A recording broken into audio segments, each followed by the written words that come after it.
Guna memastikan situasi kondusif menjelang digelarnya pencoblosan pemilu, Polres Oku Selatan bersama Forkopimda dan pelajar mendeklarasi knalpot brong. Marilah bersama-sama kita menundukkan kepala.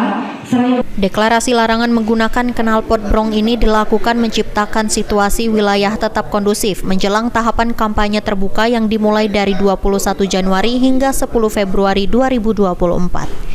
Adanya deklarasi Oku Selatan bebas dari knalpot brong ini merupakan wujud kesiapan warga Kabupaten Oku Selatan dalam mensukseskan pemilu 2024. Khususnya dalam tahapan kampanye mengingat knalpot brong melanggar undang-undang lalu lintas dan suaranya mengganggu kenyamanan masyarakat.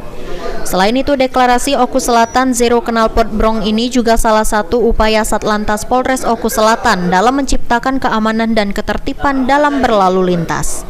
Kedepannya, Satlantas Polres Oku Selatan juga tidak akan segan-segan menindak tegas pengguna knalpot brong terutama saat kegiatan kampanye berlangsung. Pada kesempatan ini, Satlantas Polres Oku Selatan juga memusnahkan barang bukti knalpot brong hasil razia selama bulan Januari 2024.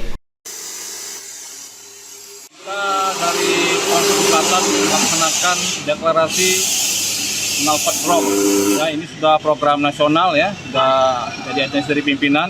Jadi untuk pada intinya untuk mencegah jangan sampai terjadi perselisihan paham antara pengendara dengan pengendara lain atau masyarakat lain dalam rangka pemilu damai 2024.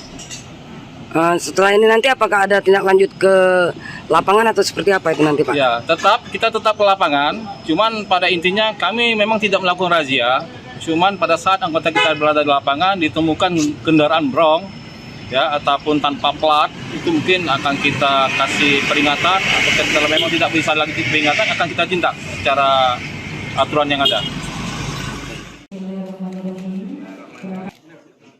Sri Fitriana, PAL TV.